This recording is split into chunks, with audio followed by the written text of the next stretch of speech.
All right, guys, I hope you survived the week 8 Bipocalypse. Hope you got through the Bimageddon here, guys. But it's week 9 now, and we've got your back. We're going to get into the news and notes, talk about these injuries, and we're going to talk about some start sits and maybe a few trade rumors going on in the NFL. Let's get you ready for week 9. Let's go!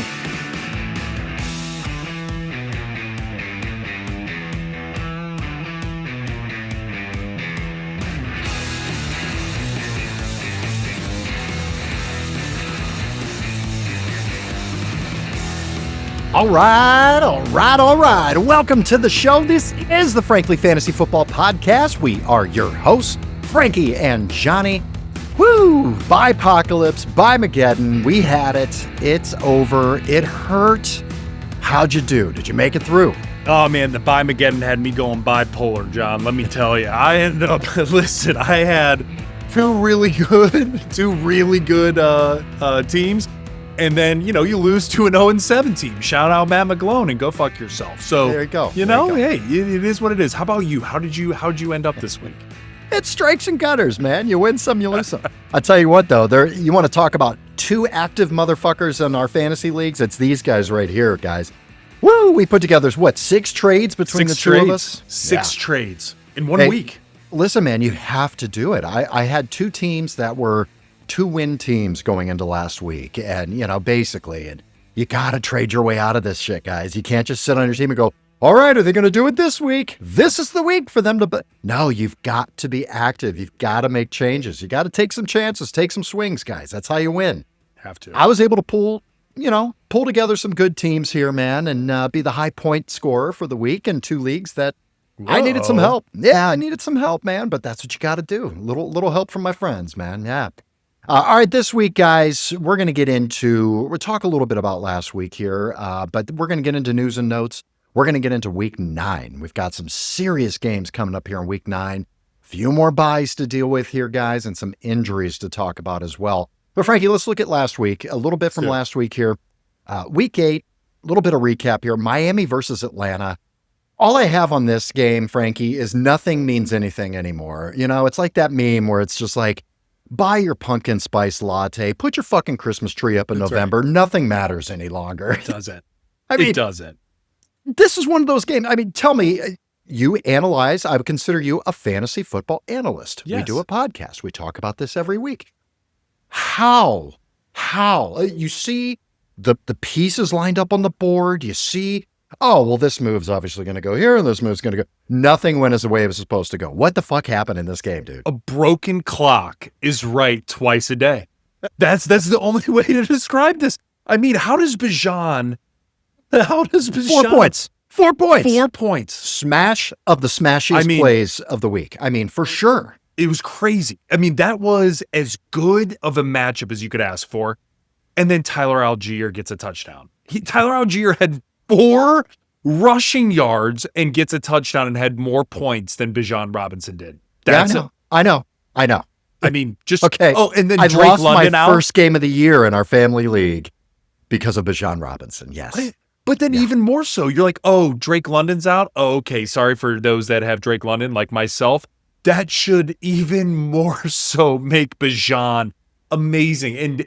And then all of a sudden, Tua apparently goes from, borderline autistic at this point in time because he's been hit in the head so many times to now becoming fucking Rain Man with it in that sense. And it's just, dude, it is truly the beautiful thing about the NFL. It is any given Sunday. And as soon as you're taking somebody lightly, you have that other team come out and absolutely just put it to them. You can look at it in 2 ways, man. It can be beautiful and it can also be absolutely painful. It's more painful. It's way beautiful more and terrifying all at the same time. Yes. Yeah, much like my dating life. I understand that. There you go. I still can't figure out the fucking Bears, man. I still can't. Every week, I'm like, you know what? I'm going to figure this team out. I'm going to get it. I'm going to give people some great advice in fantasy football. I still can't figure it out, Frankie.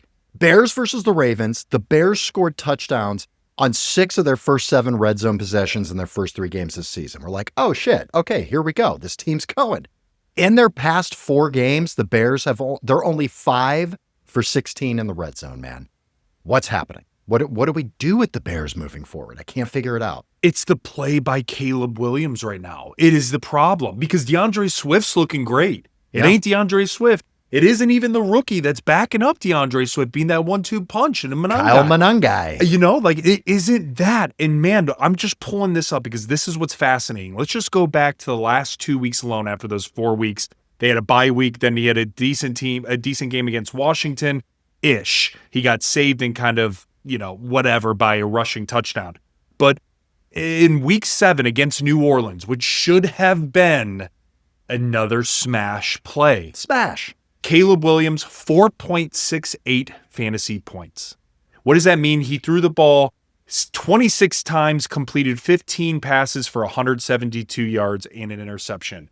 And it's like, okay, it's okay. He's going to bounce back. It's totally good. Against Baltimore, no. QB 20, 38 attempts, 25 completions, 285 yards. No touchdowns, 1 pick. And yeah, he had 24 rushing yards. Man, I'm telling you right now, this is a Caleb Williams problem. And I don't know what the hell to do about it. It's painful. It makes it miserable. And especially if you have Caleb Williams, can you tell I have him? It's miserable. So yeah, man, I don't know what to do other than we got to wait and see how this unfolds. You probably got to look elsewhere from the quarterback position at this point in time. After this week, I think you have to stay in the flames with Caleb Williams. This is just too good of a matchup, primetime game. Lamar's coming back, potentially. And it's like, okay, you got Caleb Williams versus Lamar. There's headlines everywhere. It's all about Caleb Williams and his play. He's got to step up. All right, let's look at James Cook here, man. I mean, we want to talk about fantasy. We got to celebrate some of these amazing running backs, man. Dude. James Cook went apeshit again. I mean, just huge. What do you have? A 65-yard rushing touchdown. Just incredible. Smoked everybody. James Cook became just the 4th player in NFL history with 215 plus rushing yards and 2+ rushing touchdowns in a game on fewer than 20 carries. The only other 3 players to do this are Pro Football Hall of Famer Bobby Mitchell, in case you didn't know that name, 1959. Love that. Bo Jackson, 1987, and Derrick Henry in 2018. Pretty good company there, I would say. Insane. I mean, James Cook is, you know what? We talked about it the other week. We take our lumps when we take them, and I will absolutely take that. He's everything that I thought he couldn't be this year again, and he's doing it again. I didn't think it was sustainable, Frank. I didn't draft him for that purpose. Well, guess what? Johnny traded for his ass last week and picked him up for last week. Yes, you did. I did. It was a great trade. Actually, talk about that trade. Yeah, talk about that for a second. Yeah, I wanted to upgrade my receiver position. I needed a better receiver, and I was eyeing DK Metcalf. And I think what I traded was Michael Pittman Jr. for DK Metcalf, Josh Jacobs for James Cook. Didn't love giving up Josh Jacobs, but I'm heavy in Josh Jacobs. I've got him in 2 or 3 leagues. Wanted to diversify a little bit, and he's banged up going into every single week. I wanted to pick up James Cook, looking at his schedule moving forward and the fact that he is sustaining scoring touchdowns every goddamn week. I had to do it. And you know what? It paid off for me this week. Good trade. Big time. Yeah, it really worked out. All right, again, Jamar Chase, welcome back to the top, my friend. There he is at the top of the board. Wide receiver 1, Jamar Chase. Frankie, you got to pull up Jamar Chase's stats here, man, because I had to do a double take when I was looking at it. I thought it was a glitch in the sleeper platform, Frank. We're looking at 54 targets for Jamar Chase in the past 3 games. 54 targets in 3 games? That's not it. That's what people get in a season. He's on pace for like 300 targets this year, which that actually, like, I want to check this out, John, while we're talking, because in the last, I mean, it's just insanity. Even looking at last year and what he did. I mean, John, like, we're talking really after the bye week last year, week 12, he had 9, 18, 11, 8, 15, 14 with Joe Flacco at the helm right now, man. In just the last few weeks, he has 12, 23, and 19. The last 2 weeks are more targets than what he had with Burrow at the best point. Like, that's crazy. That's crazy. 23 targets in a game. 23 targets in one game. That's crazy. It's more rushing attempts. like it's more than that's rushing a attempts. Heavy load of rushing attempts too. Yeah. It's absolutely nuts. Welcome back, Jamar Chase. Great to see you, bud. Welcome back, Saquon Barkley. Give Saquon some love here, Frank. Let's hear it. Let's go. No more wiping. We're not wiping right now. Nobody's wiping, you know? We just talked about last week, is Saquon a trade target? Because he only had one touchdown going into this week. Yeah, well, if you did end up trading and getting him, congratulations. Unbelievable performance. Like 175 yards on the ground. Just crazy. All right, JT, let's talk about the real running back hero this year so far, Jonathan Taylor. I mean, dare I say, is he hands down the VP contender right now? I mean, the MVP? Or MVP? Is there anybody really in contention with him? Seriously. Not after week 8. I mean, we thought it was going to be Baker. We thought it could be Dak. I mean, people were throwing out Drake May even, you know, but John, how do you ignore this? You can't. You can't. It's crazy. Yeah. Fun stat here. With 3+ touchdowns in 4 of his 8 games this season. Let's pause and absorb that for a second. Yes. 3+ touchdowns in a game in 4 of the 8 games this year. Half of his games are with 3 fucking touchdowns or more. It's crazy. What? That's insane. Right. So when has this happened before, Frankie? Surely somebody's done this before. Yeah, there have been a couple of people. Gene Roberts. Everybody knows Gene Roberts from the 1949 Giants. Oh, yeah. Gene? Oh, okay. Yeah, he tied him, and he's within 2 games of tying LaDainian Tomlinson in 2006 with the Chargers for performances of 3 touchdowns or more in a game. I mean, just bananas, man. I mean, you were talking about Saquon's last year. Dude. Compare that to what JT's put together this year, because last year what Saquon did was unbelievable. Unbelievable. It was insane. It was a Saquon year for the I mean, remember the backwards hurdle over a fucking defender. We've never seen anything like that. What he did for the Eagles team, we've not seen that in years. And what he did, I believe it was 15 total touchdowns, okay, for Saquon for the year. You look at what James Cook did. James Cook, 18 total touchdowns for the year. Incredible year, right? Led the NFL. We were like, this is mind-blowing. This isn't possible to continue to do this next year. Jonathan Taylor, through 8 games, is 14 touchdowns. 14 touchdowns in 8. Guys, there's 7 playable weeks left in the regular season. Okay? Like 7 playable weeks. Like, this is crazy sauce, what we're seeing. I mean, this guy's he's gonna have 20+ touchdowns this year, I think. I mean, that would be absurd. If he's healthy, how does he not have over 20 touchdowns? He's got 14. Dude, it's like what he's doing. I think I saw something. He's on pace for almost 2,300 yards. I mean, in a regular season, like, you guys, we're not including playoffs here. We're saying like through 18 weeks. Like, this is, I mean, dude, I don't know. I know we were hyping up Bake, because I truly believe through that first 6 games, Baker was absolutely the MVP leader. I mean, he was. Yeah. And then Dak, right? We mentioned it. John, it's really hard to ignore what JT is doing and then to see what he's doing for that offense. It's opening up Danny Dimes, and it's truly amazing. I don't know how you don't have him listed as the front runner for MVP at this point. Yeah, I really don't. I agree with you as well, man. Last note from this past week, Packers are looking great. Jordan Love, Tucker Kraft, Christian Watson back on the field. Guys, we said last week, you got to get this guy on your roster. You got to get him on your team. Yep. Moving forward, I think you can start this guy. Until Jaden Reed comes back, I think he's a guy that you have to plug in, especially in really good matchups here. But we'll talk about that as well. Right here, let's get to the news, baby.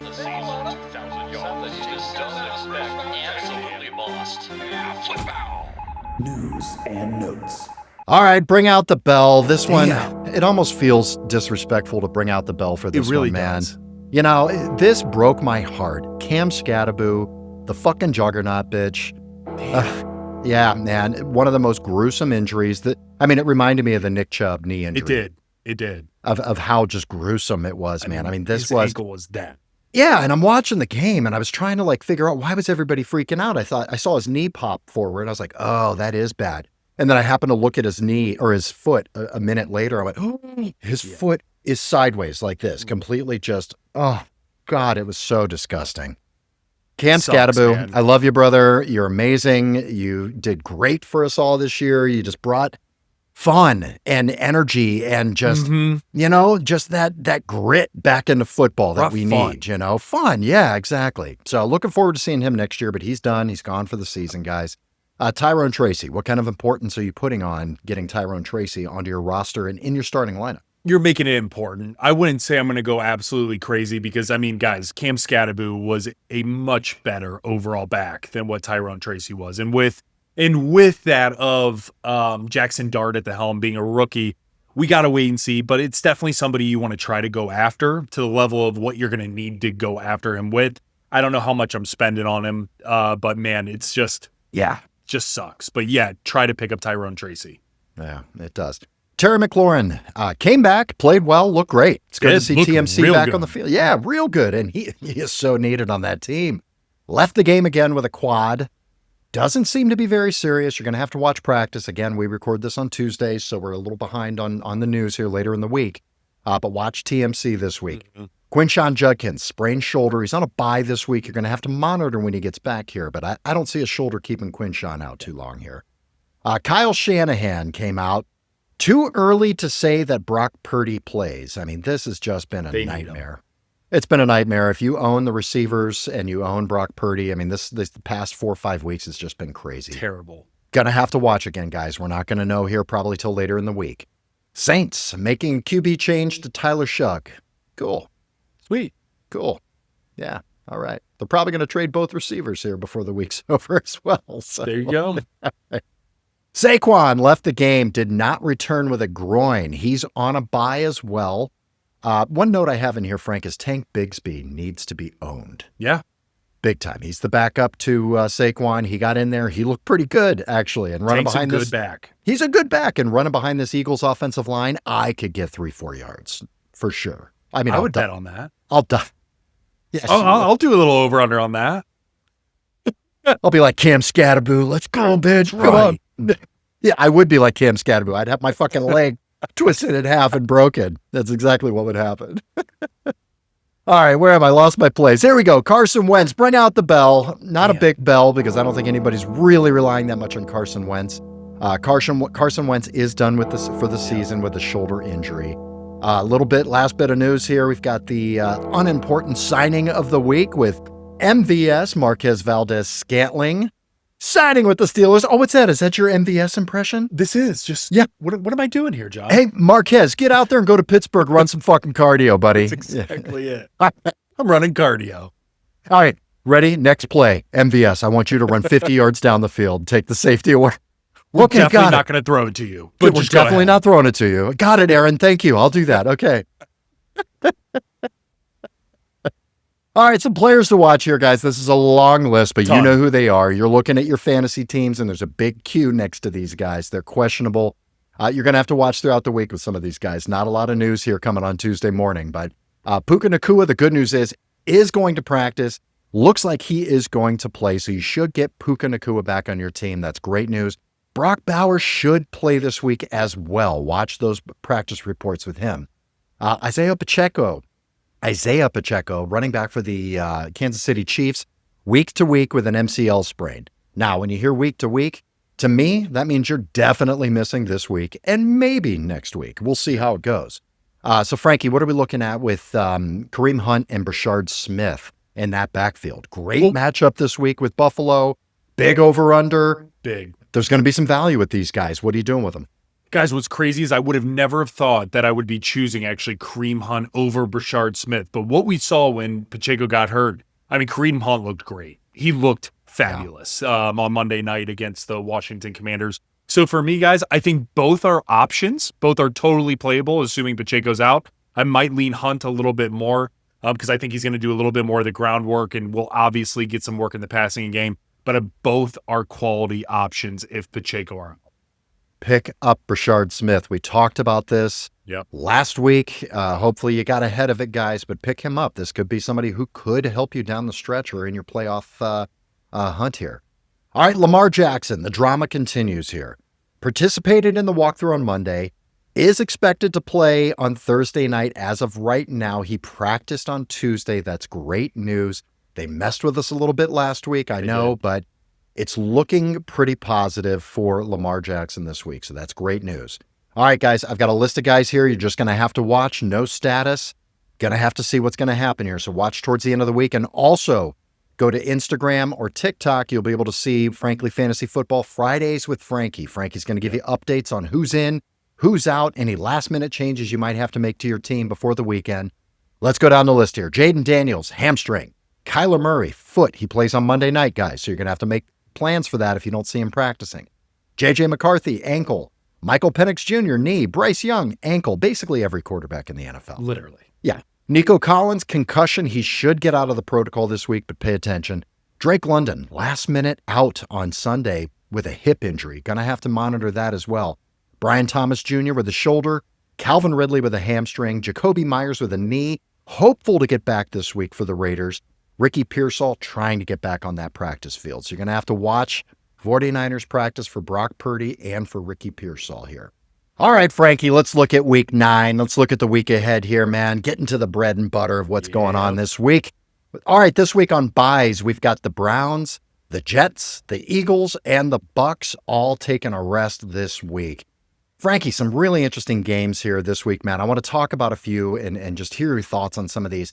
Couple of big over-unders this week, man. Yeah, and a couple of huge spreads. Huge spreads, yeah. Yeah, I haven't seen spreads like this in quite a while, man. Let's Thursday game, first of all. This was a game typically you'd look to avoid. You've got two really bad defenses, it seems. Baltimore Ravens at the Miami Dolphins. Vegas thinks there's going to be some fireworks here, Frankie. I don't know how short the fuse is on these fireworks, but 50.5 over-under in this game. The Ravens favored by 7.5. Where's the fantasy coming from in this game, man? There's obviously going to be points scored. Totally. Guys, listen, it's absolutely going to be from the Ravens' perspective. If Lamar's back in, I expect a big game from Lamar. I expect a big comeback game from Lamar. And then on top of that, man, it's Derrick Henry's show. And we just said this about Bijan Robinson and how, right, he got outscored by Tyler Algier because of Tyler Algier's touchdown. Had that not happened, it would be 0 points and 4 points, okay? But this is the king. This is Derrick Henry, okay? And so for me, man, they're going down to Miami. It's beautiful weather. I just foresee the King Henry show with Lamar Jackson. Now, the other thing to keep in mind from the Dolphins standpoint, I mean, it's looking pretty if Tua can replicate what he did, man, Devon Achane is a smash start. Yeah. And then so is Jalen Waddle. As crazy as that sounds, both of those guys are smash starts. That's it for the Miami Dolphins, that's it. right? That's yeah, it. I mean, that's what you're looking at. That should be where most of the points accumulate as well. So, yeah, I love that, man. All right, let's take a look at a couple of other games here. Another one with a big spread here, 50.5 points. Indianapolis at Pittsburgh. Should be a good fantasy game, right? A lot of fantasy options there, man. I mean, I see JT absolutely, nuts. Repeating and scoring again like he does. What else in this game? I mean, I'm really opening up to, I've been starting a lot in my leagues, Alec Pierce. The guy's good for a 50-yard bomb once a game, it seems, man. I think he's a boom bust guy, but to me, he's one of the safer boom bust guys that you can have on your squad. Absolutely. John, I'll throw in another one there. How about the number 6 receiver on the year? Number 6 receiver on the year? Michael Pittman Jr. Guys, he is now in full PPR number 6 receiver on the year. Guys, what we've seen from the Pittsburgh Steelers is that their secondary is struggling right now. That it's just the reality.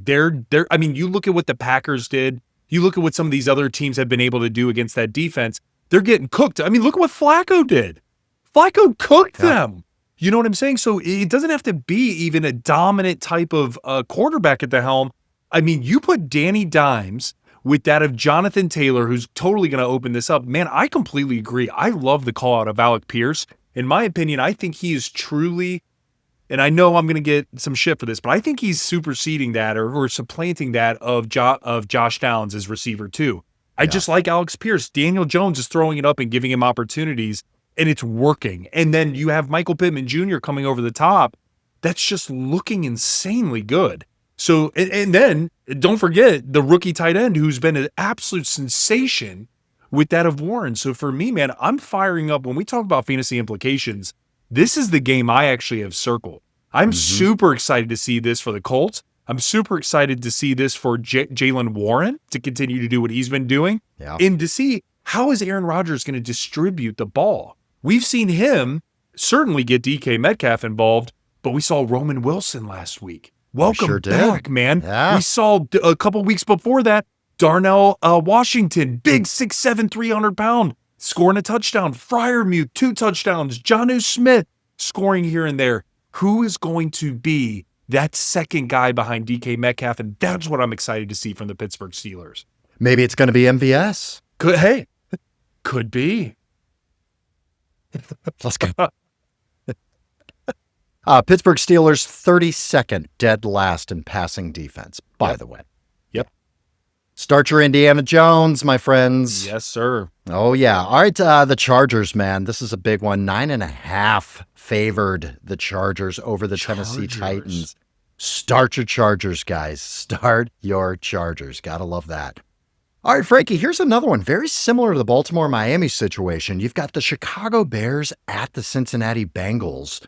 Bears favored by 2.5, 52.5 point over under. We were just talking about it.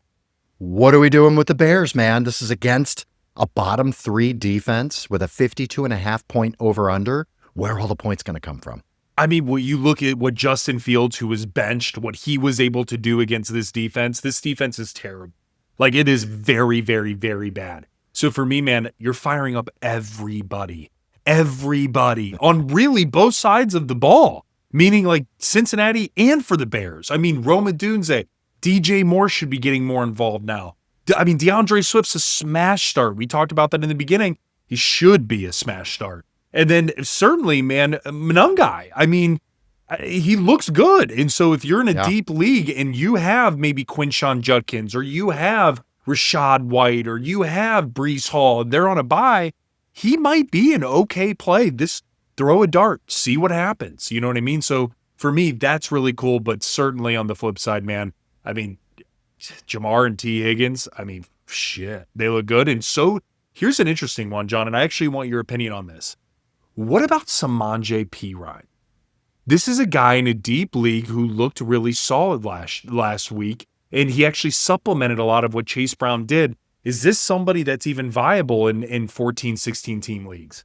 He might only be viable when they're scoring 38 points. Sure, fair. You know, I mean, possibly. I think it's a guy you should own, certainly.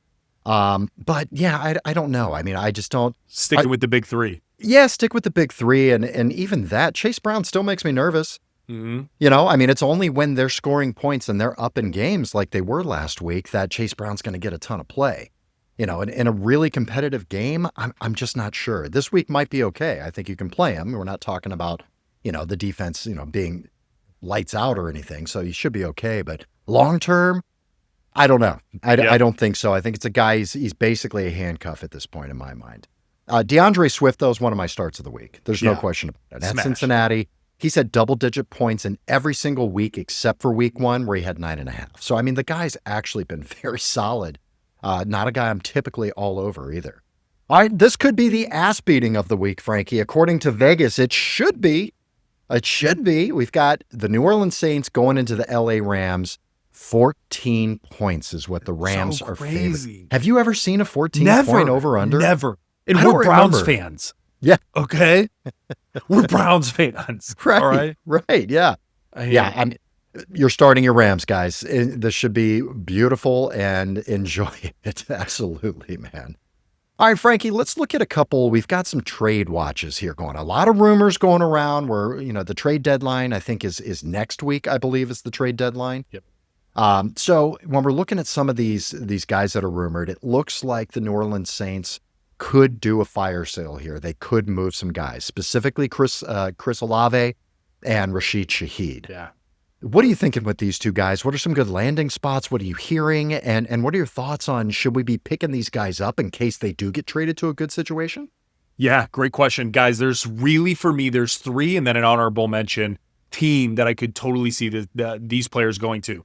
The first 3, Pittsburgh, Buffalo, and the Patriots. Guys, the reason being is because Pittsburgh desperately is seeking a receiver too. desperately. Maybe Roman Wilson comes around.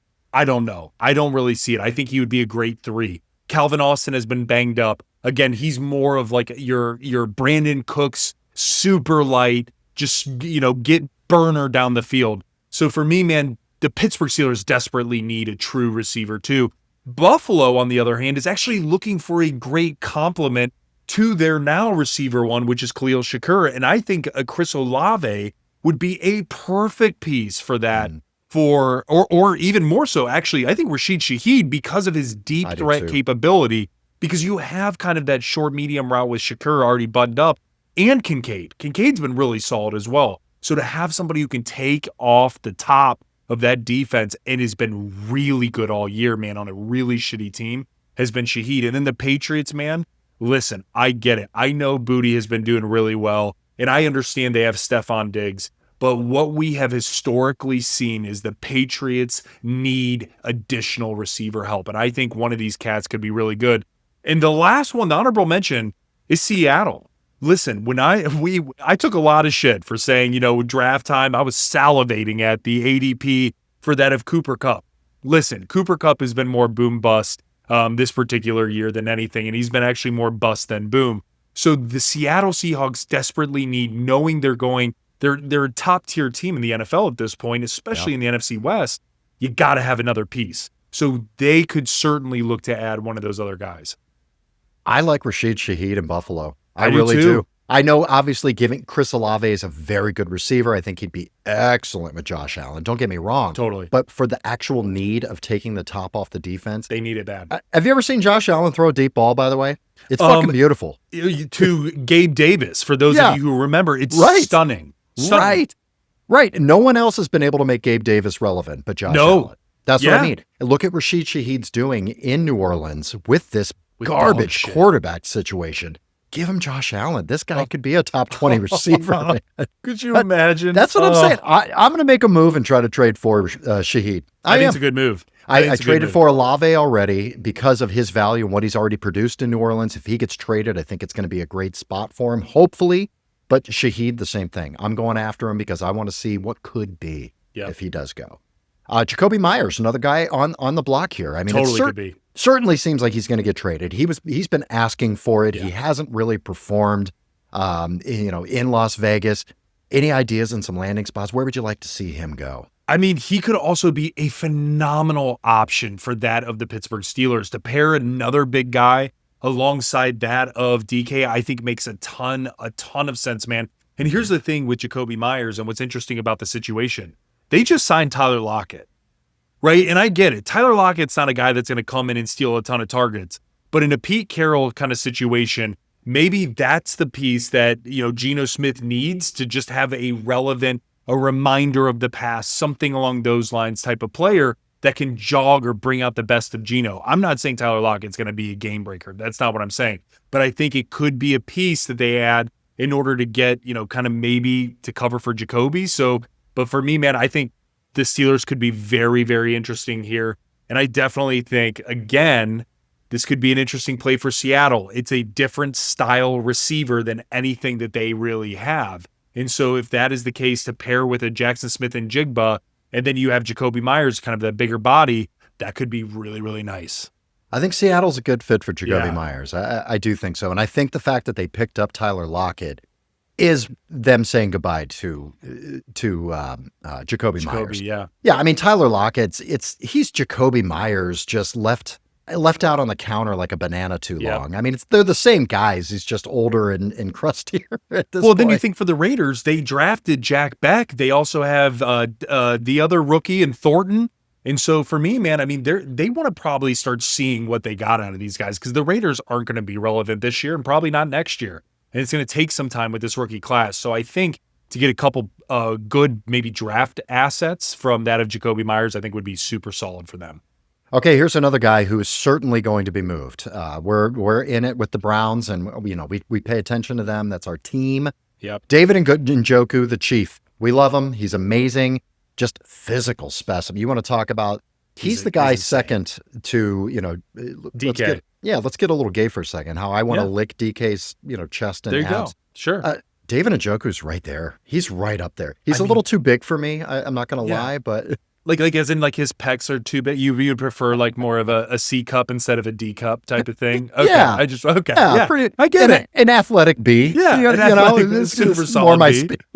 You like the little blonde hair with it. I get it. The little half blonde part. Yeah. Just, Oh, we're definitely getting demonetized on YouTube for this one, guys. Great job, Frankie. Okay. David Njoku, landing spots, and how do you feel about it? Oh man, with David Njoku, there are totally a few key areas to where I think he could be going. Number one, guys, would certainly be that of the Patriots. I think if you pair Njoku with that of Drake May, I don't think Hunter Henry is the full thing at tight end. There's better assets that can be paired with him. I'm not saying to replace him. I'm saying to maximize his value as well as that of an additional tight end piece. Yeah. Like I think that could be, that's the number one spot. You could also look at the Bucks. The Buccaneers are interesting. Yes, they have Cade Otton, but it's very similar to that of what we're seeing with the Pittsburgh Steelers. In knowing that Mike Evans is out, knowing that some of their other receivers are banged up, like Emeka Egbuka, like Chris Godwin is still working to get back. To have another piece, if you were to be in a 12 personnel, makes a ton of sense for that of the Buccaneers. And then, John, I don't know. Before these last 2 weeks, I would have said the Chargers. Now, I don't know. I mean, Gadsden looks good. Am I crazy? Like, he looks great. Yeah. Fabulous. I picked him up off the waivers in the past 2 weeks. He's been a stud, but amazing. He's also a rookie tight end. Yeah. And you want to talk about a team that runs a ton of 12 and 13 personnel, it's the fucking Chargers. Yep. So I could totally see the Chargers having two tight ends on the field like that. And adding David Njoku to that passing offense. Listen, the Browns were never able to unlock David Njoku. No. David Njoku is an amazing receiving tight end. And if he goes to a team with a quarterback like a Drake May, with a quarterback, like a Justin Herbert, dude, it could be wheels up for David Njoku. Could be insane, Could be insane. Yeah, so really interesting. He's going somewhere. We're just not sure where. Frankie, any other rumors of any trades that you're hearing? Any other guys that you think could be a possibility? Yeah. Yep. We got 3 that I don't know if it's going to happen, but there are some rumors swirling. Okay. Breece Hall, Alvin Kamara, and Brian Thomas Jr. Now, with the last one, I get it. Liam Cohen came out, and he said there is no chance that they're looking to trade Brian Thomas Jr. I don't know. I don't know. It's just teams say that, though. They say that until they start getting offers. Yeah, exactly. Until you start getting offers. And boy, oh boy, man. I mean, it could be interesting. But, dude, for me, I think out of those 3, I just have Breece Hall circled. He's being wasted. He's in a contract year. You can get him to sign a 3-year extension for not a shit ton, but a good, a decent amount, but nothing crazy, not Saquon Barkley money or anything like that. And he could go to a serious ass team. I mean, dude, I even think the Chiefs, the Commanders, I really think the Commanders could be interesting as well. Yeah. I mean, but dude, I don't know, man. We've been saying the Chiefs for a minute, and it would be a match made in heaven. It would be. It would, especially with Isaiah Pacheco being banged up. Yeah. You're not going to roll into the playoffs like they did last year with everybody banged up with Kareem Hunt and Brashard Smith. They're not going to. They have to do something. And the Jets would be foolish to not trade Breece Hall. What are they going to do? Just not sign him and not get anything for him at all at the end of the year? That would be a travesty for New York Jets fans. No question. Yes, I agree. They've got to get something for him. So that would be amazing. All right, let's look at a few starts and sits, Frankie. What are some guys we love? I talked about DeAndre Swift. I absolutely love him this week at Cincinnati. We talked about some of the Chargers here as well. Huge spread, favored by 12 points. That's crazy. Deep sleeper with the Chargers guys that I think you should look at. I'm not saying to play this guy, but I think he does need to be rostered. Jarrett Patterson. He's the backup to Kamani Vidal. If the Chargers, who are certainly in need of a running back, if they don't make a move for somebody like Breece Hall or Alvin Kamara, get Jarrett Patterson on your bench. We've seen what's happened so far. This team does love to run the ball. Could be an asset for you. Are you believing in Kamani Vidal, Frankie? John, I think it's hard to not believe in him right now. And here's why, guys. I mean, when you start breaking this down, I mean, over the last 2 out of the last 3 weeks, he's finished RB9 and RB8 and has 2 touchdowns. And then you're like, okay, well, what's his overall total production? Well, John, we're talking right now, he has over 250 plus rushing yards in the last 3 weeks. And then you start looking at his receiving end, man. He has right now 11 targets in the last 3 weeks and 8 receptions for almost 40 yards and a touchdown. I mean, this dude is really been a gold mine hit for the Chargers when, hey, they were ready. They were Breece Hall, potential buyers at the time. And now it's like, whoa. We might not need to give up what we think. We can wait for Omari and Hampton to come back potentially after week 12 because of what Vidal's been doing. And then to your point, Jared Patterson, for those of you who don't know him, I mean, he was a stud in college. I mean, I believe it was Buffalo where he came from, and my God, did he look amazing. And now he's, backing up over that of Hassan Haskins. Guys, I think that we're cooling off on potentially the Chargers making a big splash trade for a running back now that Vidal's looking pretty damn good. So, yes, I'm firing him up this week, actually. Love it, man. T. Higgins, we said to move him. I did move him. I think it was the right move. However, he's a smash start this week, right? Smash start, man. Last 2 weeks, receiver 11, receiver 15, good matchup against the Bears. Flacco is going wacko right now for Jamar Chase and that of T. Higgins. You're firing him up, baby. Let's go. And then a smash start at running back. You got Derrick Henry, the king. Yep, we talked about it. You talked about the king, man. All right, what are we going to – let's go to the Patriots. A couple more things. I know we've talked a lot about the Patriots, but, man, it's a really fascinating team. It is, yeah. All right, Kayshon Boutte, first of all, he can't be ignored anymore, man. I mean, it's 3 straight games with 50-plus yards and a touchdown. At this point, you have to continue playing him until they get another receiver on that team, right? Right. 100%. You need to pick – He's got to be in your flex at this point, right? The 100%. And what's crazy to me, man, is like what we've seen from the development of him. Like, again, he should have been years ago. And in 2023, he ended up being a 6th round pick. He should have been probably a day 2 pick from out of LSU. And man, what we're seeing is finally development. They're giving him time. They have the quarterback, and why not pair him alongside that of Diggs, who has been pretty solid. So, man, yes, buy into Kayshon Boutte. All right, well, talk to me about the running backs. Okay. Frankie, we've been talking about the Patriots running backs here for a little while. It seems as if some of the things you and I have been saying are starting to come to fruition, but talk to me. Break down that backfield for me, man. What are we doing here? I mean, guys, last week was not a great matchup. We called that against the Browns, and it's not because we're Browns fans. It's literally because this defense is nasty for the Browns. And here's what was fascinating. Ramondre Stevenson, right, rushes for 14 rushes and 34 yards. Terrible. But what happened with, Trevion Henderson, he had 10 carries for 77 yards last week and looked damn good. I mean, he had like 2 carries for 31 yards at one point and just looked incredible. And man, like before last week, Trevion Henderson had 17 carries in the past 3 weeks. 17 carries in the past 3 weeks. And all of a sudden against the Cleveland Browns, he has 10 carries. And it was not because they were blowing them out. He was a part of the game plan early on.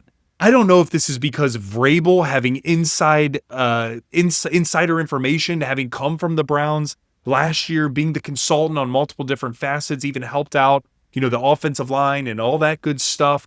And certainly was a consultant for the defense as well. And so I don't know if it's because he knew that that's the way that they had the best path to beating them, was switching gears, or if this is now the trajectory that we're going to start seeing is to, hey, we have a superstar stud at running back that we drafted in the 2nd round. It's time to start giving him the rock.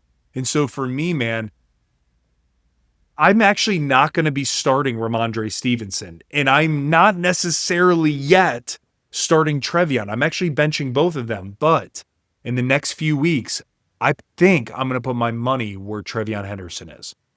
It's what we talked. I think I'm still going to be right saying that Trevion Henderson's going to be the guy in the stretch. Towards the end of the season when you're making your playoff push, Trevion Henderson's going to be the man. I think now we're in that transition period where, it's you don't want Ramondre because Trevion's coming on, but Trevion isn't getting enough to really, he needs a score to get you there. But 10 carries for 77 yards. I mean, 7.7 yards a carry. Hell yeah. Solid. We'll take that. Listen, he's just a much better running back, man. He is.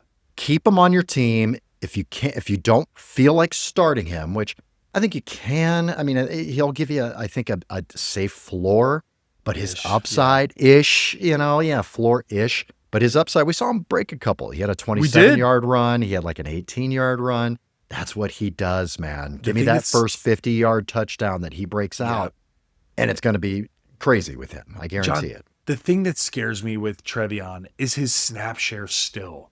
Yeah. And that's what's crazy. 21% this past week. And that's up from 14, down from 30, certainly down from 50 the week before. But it's just like this dude is doing this in a 21% snap share. 10 carries for 77 yards. What are we missing? Yeah. You know what I mean? I know. So I agree, man. I think that he's definitely got to be the guy. You have to hope he gets a bullshit touchdown or pops a big one. You can't go by the volume alone. It's not enough to give me confidence to say, oh, you got to start him. He's amazing. Yes, he's amazing. He's not getting the opportunity yet, but it's getting there. He's getting more and more opportunities. So hold strong, guys. Better days ahead for sure. All right, Frankie, let's end on a little would you rather here, okay? We talked about this. This goes right into what we were talking about here. Would you rather this week, Brashard Smith, running back for the Kansas City Chiefs at Buffalo, or Trevion Henderson this week? We just talked about it. These are not guys where you're like, oh, I've got the best running backs in football. Which one do I start? This is so difficult. This is hard because it's hard, guys. It's hard because it's hard. And let me tell you, if Pacheco is out, let's assume Pacheco's out, I'm going to lean Brashard Smith this week.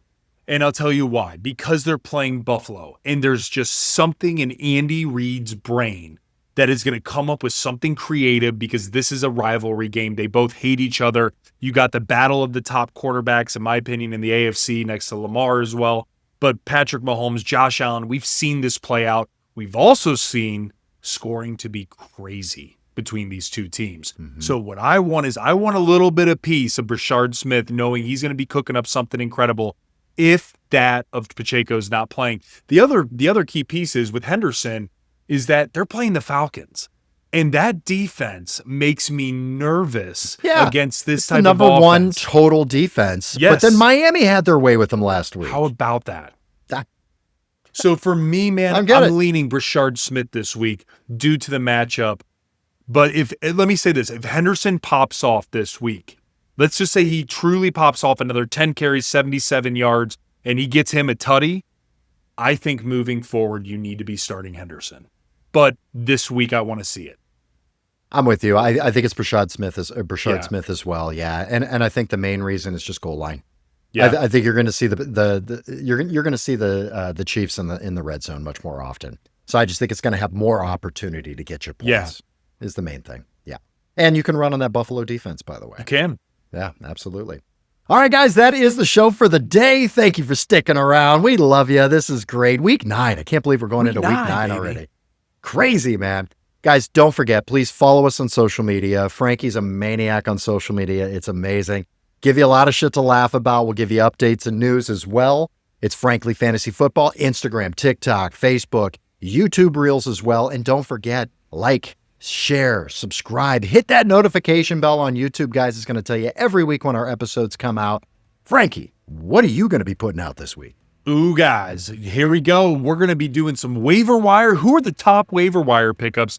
Check it out. I'll be dropping that. In addition, guys, please continue to check out Fridays with Frankie. Listen, it's a quick reel. It's fantastic. I'm giving you guys the top 5 things you need to know heading into this week. And it's not going to be people on bye. It's going to be, are these dudes in and they're playing based on if they're injured or not? Or do we need to look elsewhere and who might be a smash start? I'm giving you the top 5 things you need to know. Tune in, and that's dropping every Friday. That's so valuable. Follow us, Frankly Fantasy Football. We love it, guys. And don't forget to support our sponsors as well. Yes. You want the Chat GPT of fantasy football, guys? It's rotobot.ai. Download the app. Use the promo code CHAMP. Promo code CHAMP. Give you a free a couple of days to check out that software. It's awesome. Frankie and I use it all the time. And Underdog. Don't forget Underdog, guys. Promo code Frankly. Get your picks in there. It's beautiful. Underdog. Promo code Frankly. Let's go. May the fantasy gods smile upon you. Bye.